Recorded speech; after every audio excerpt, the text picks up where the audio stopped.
তো গাইজ আমি এক্সপিরিয়েন্সটা শেয়ার করি। প্রথমে আমি হার্ড ড্রাইভ যখন কিনবো ঠিক করছিলাম, তো হার্ড ড্রাইভ সম্পর্কে আমি পুরো ডিটেলস অনলাইন থেকে শুনে নিছি যে হার্ড ড্রাইভ কি, এসএসডি জেনারেশন কি, এনভিএমি সম্পর্কে আগে ধারণা ছিল, হার্ড ড্রাইভ সম্পর্কে ধারণা কম ছিল, যেহেতু আমার ল্যাপটপে দুইটাই এনভিএমি লাগানো।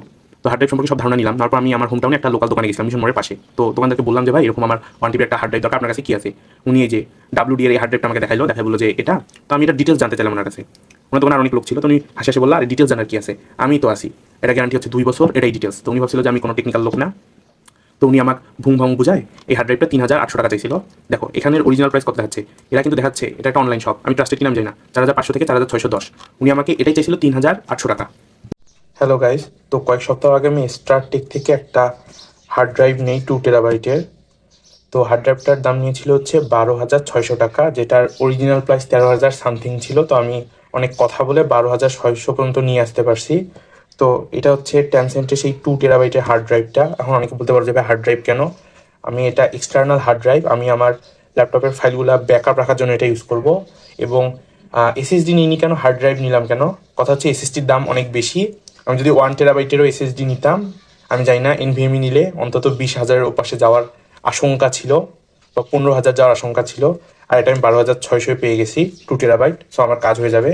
তো এটা একটা প্রপার রিভিউ আসবে। তো এটা সম্পর্কে যদি একটু কথা বলি, দেখো এটায় 3 বছরের ওয়ারেন্টি আছে। তো 3 বছর অন্তত আমি আমার 2 TB মানে 2,000 প্রায় 2,000 জিবির ফাইল এখানে ব্যাকআপ রাখতে পারবো। সো আমি আমার ভিডিও ব্যাকআপের জন্য এটা ইউজ করব। তো একটু পরে আমি আমার পিসিতে লাগাই ফাইল ট্রান্সফার করে তোমাদের এটার স্পিড সম্পর্কে ধারণা দিব। এবং আমার টিউটোরিয়ালের চ্যানেলে এই প্রোডাক্ট রিভিউটার কারণ হচ্ছে যে, যেহেতু ধরো আমি একজন সিএসসি স্টুডেন্ট, আমি আমার ফাইল ব্যাকআপের জন্য এটা কিনছি। তো আরও অনেক সিএসসি স্টুডেন্টরা তাদের ফাইল ব্যাকআপের জন্য এরকম হার্ড ড্রাইভ কিনতে পারে। এবং বাংলাদেশে আমি ভিডিওগুলো দেখলাম যে কেউই ভালোভাবে হার্ড ড্রাইভের রিভিউ করেনি। আমাকে ChatGPT ঘেটে অনলাইন ঘেটে হার্ড ড্রাইভের রিভিউ বের করতে হয়েছে। তারপরে স্টারটেক, রায়ান্স আর কয়েকটা দোকানে যে আমি কথা বলে তারপরে আমি এটা নিছি। সো আমি ওখানে যেই শিওর হয়েছি যে আমি টেনসেন্টে এটা নিব। আরও অনেক কোম্পানি ছিল, পরে আমার মনে হয়েছে যে না, এটা আমার জন্য বেটার। আচ্ছা, হার্ড ড্রাইভটা তোমাদের একবার খুলে দেখাই।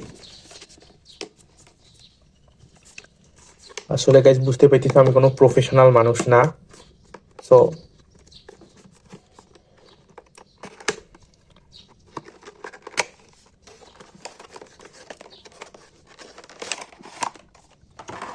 গাইজ দেখো, এই যে এটা হচ্ছে হার্ড ড্রাইভটার প্যাকেট। এই যে এইটা হচ্ছে হার্ড ড্রাইভটা। এটা হচ্ছে শক প্রুফ। শক প্রুফ বলতে কি, এটা হাত থেকে পড়ে গেলেও এর ক্ষতি হবে না, এই জন্য এটাকে বলা হয় শক প্রুফ। আমি শক শুনে প্রথমে ভাবছিলাম যে শর্ট প্রুফ, মানে এ মনে হয় শর্ট করে না। গাইজ স্টার্টিংয়ের লোকটা আমাকে মূর্খ ভাবতেছিল। তো গাইজ এটা হচ্ছে আমাদের হার্ড ড্রাইভটা। আর এই যে হার্ড ড্রাইভের রিভিউয়ের জায়গায় হার্ড ড্রাইভের ব্লগ হয়ে যাচ্ছে, সরি গাইজ। আর এটা হচ্ছে আমাদের এই যে এই পিনটা আমাদের হার্ড ড্রাইভে যায় এভাবে। আর এই যে এটা যায় আমাদের ল্যাপটপে। এখন কথা হচ্ছে যে ম্যাক ইউজাররা তো Type-C পোর্ট ইউজ করে, এটা তাদের ম্যাকবুকে নাই। সো ম্যাক ইউজাররা এটা কিনলে আলাদাভাবে একটা পোর্ট কিনতে হবে। এটা কি পোর্ট আমি জানি না, এই পোর্টটা টু Type-C কিনতে হবে। সো ম্যাকবুক ইউজাররা একটু ভাবে চিন্তে জিনিস কিনবেন। তো গাইজ একটু পরে একটা স্পিড টেস্টের ভিডিও আসতেছে। হ্যালো গাইজ, তো এখন আমি হার্ড ড্রাইভটা আমার পিসিতে লাগায় টেস্ট করব এবং এটার স্পিডটা তোমাকে দেখাবো। তো দেখো হার্ড ড্রাইভটা আরেকবার দেখো। এই যে এটা হচ্ছে সেই হার্ড ড্রাইভটা, এটা হচ্ছে হার্ড ড্রাইভের মাথাটা। দেখো এই যে এই পোর্টটা হার্ড ড্রাইভে যায়, আর এই যে এই পোর্টটা যায় পিসিতে। তো যারা ম্যাক ইউজার আছো, ম্যাক ইউজারদের আমি একটু আগে যেটা বললাম যে ম্যাকের তো আমি জানি Type-C সবগুলা পোর্ট। তো ম্যাকের ক্ষেত্রে এটা কিভাবে ইউজ করবে, তার একটা ইউএসবি ডঙ্গল কিনতে হবে মেবি। এই যে যেমন আমি হোগো কোম্পানির এই ডঙ্গলটা কিনছিলাম। এই যে দেখো, এটা যদি এখানে দেই তাহলে এই যে এখন Type-C হিসাবে কাজ করবে। কই গেল?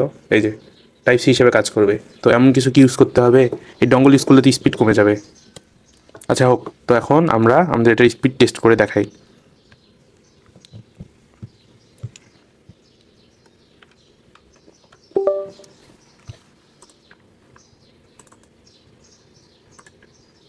গাইস দেখো, এই যে আমার হার্ড ড্রাইভটা চলে আসছে।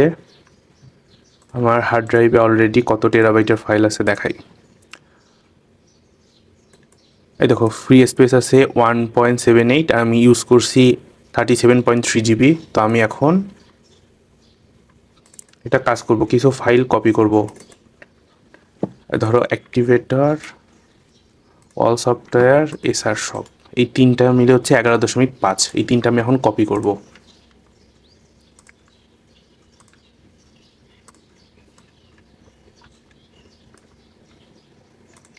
একটা টাইমারও দিয়ে রাখি যাতে বুঝতে সুবিধা হয় যে কতক্ষণ নিচ্ছে। তো গাইস আমি প্রথমে টাইমারটা অন করি, 5 সেকেন্ড হওয়ার সময় এখানে কপি করবো। 3, 4, 5।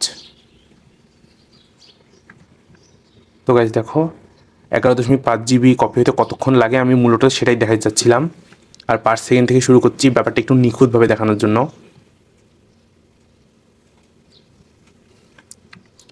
ও বলতেছে যে 1 মিনিট 30 সেকেন্ড লাগবে 11.5 GB, মানে 11.5 GB কপি হইতে।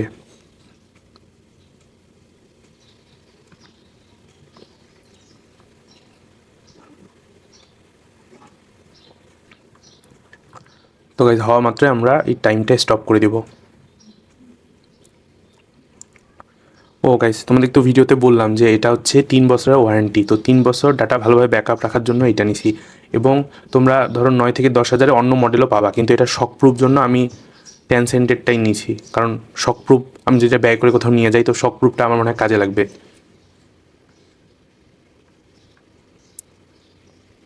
আর হার্ড ড্রাইভ মূলত আমরা ফাইল ব্যাকআপের জন্যই রাখি, তো বুঝতে পাইতেছো।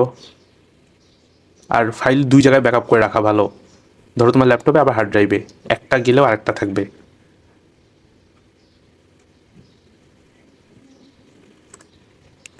তো গাইজ দেখো ও যে এস্টিমেট টাইম দেখাইছিল 1 মিনিট 30 সেকেন্ড, প্রায় 1 মিনিট 30 সেকেন্ডের মধ্যে আমাদের 11.5 GB ফাইল ট্রান্সফার হয়ে গেছে।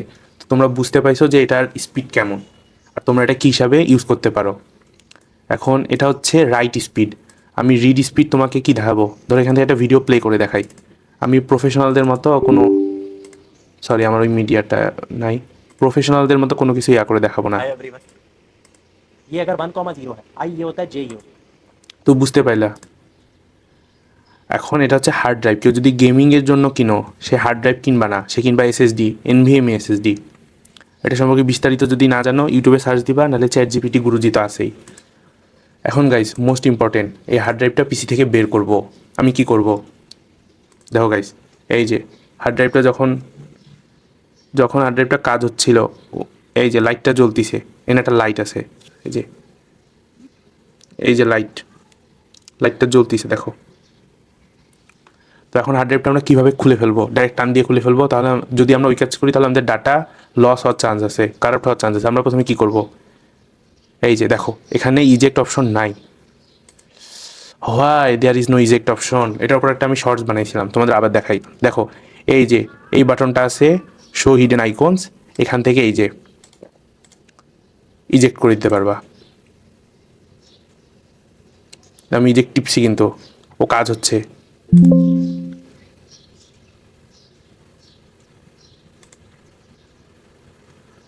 কেন ইজেক্ট করবে না কেন? কেন, আমার তো কপি করা শেষ, ও তাহলে ইজেক্ট করবে না কেন? গাইজ মাঝে মাঝে এই যে উইন্ডোজের বাগ ভাল্লুকগুলো ভালো লাগে না।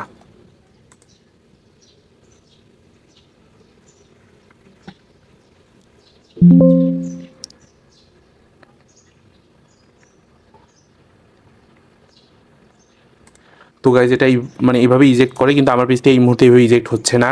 তো আমার পিসিটা আমি রিস্টার্ট করব, মানে পুরো অফ করে দিব, তারপর এটা বের করব। তো গাইজ আজকের ভিডিও এই পর্যন্তই। যারা হার্ড ড্রাইভ কিনতে চাও, আমি তো বললাম এটা আমার কাছে 12,000, ও আর কিছু এক্সপিরিয়েন্স শেয়ার করার কথা ছিল। এটা আমার কাছে নিয়েছিল 12,800 টাকা।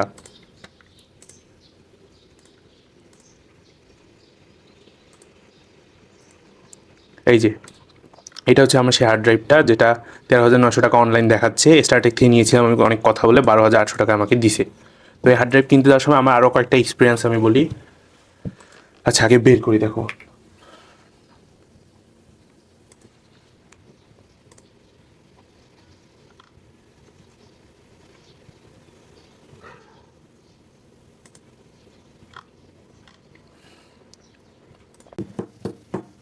তো আমি তো হার্ড ড্রাইভ সম্পর্কে সব জানে গেছিলাম, আমি বুঝছি এটা রিফারবিশ করা হার্ড ড্রাইভ। হয়তো কেউ ইউজ করছিল, বিক্রি করছে, উনি সেকেন্ড হ্যান্ড ওটা বিক্রি করতেছে ফার্স্ট হ্যান্ড বলে। উনি ঠিক মতো বলতেওছেন, আমি তো ওনাকে বলছি যে ভাই আমি নতুন হার্ড ড্রাইভ নিব। উনি আমাকে 3,800 টাকায় বিক্রি করতে চাচ্ছিল। এটা 3,800 টাকা, 500 টাকা, সরি 800 টাকা তো উনি বলছিল, 3,500 টাকা উনি হলে আমাকে দিত বা আরও একটু কমেও দিয়ে দিত। তো যারা এই যে হার্ড ড্রাইভগুলো কিনবা বা এইসব জিনিস কিনবা, একটু চালাক হয়ে যাবা, দোকানদারের সাথে যা একদম নেগোশিয়েট করবে। এখন তো অনলাইনে সব কিছু সম্পর্কে ইনফরমেশন জানা যায়। তুমি প্রথমে ইনফরমেশন শুনবা যে কোন হার্ড ড্রাইভটার ব্যাপারটা কী। আর দেখো আমি যেমন এই হার্ড ড্রাইভটা কিনছি স্টারটেক থেকে, আমার কিবোর্ড এই যে মেকানিক্যাল কিবোর্ড তোমাদের যদি দেখাই, মেকানিক্যাল কিবোর্ড এটা রায়ান্স থেকে কেনা। তো আমি ওদের সাথে যে আমি আমার ইনফরমেশন প্রথমে সব নিয়ে আমি জিজ্ঞাসা করি যে ওদের সাথে কথা বলে, আমার যখন যার কথা বলা ভালো লাগে, যার সাথে দামাদামি বনে তার কাছ থেকে কিনি। কিন্তু আমি অচেনা দোকানগুলো একটু কম যাই। 2 নম্বর জিনিস ধরাই দিলে। আর স্টারটেকের আফটার সেল সার্ভিস ভালো, এটা যদিও প্রমোশন করতেছি না আমি, যারা স্টারটেক থেকে কিনছো তারা জানো ওয়ারেন্টি ক্লেম সেন্টারে ওই লোকদের ব্যবহার কতটা ভালো। মাল্টিপ্লান সিটি যেটা 13 তলায় maybe warranty claim centre. So তুমি কোথায় থেকে কিনবা তোমার ইচ্ছা। আমি আশা করি যে যারা হার্ড ড্রাইভ কিনবে তাদের এই ভিডিওটা তাদের জন্য হেল্পফুল হবে। তো গাইস, গুড বাই।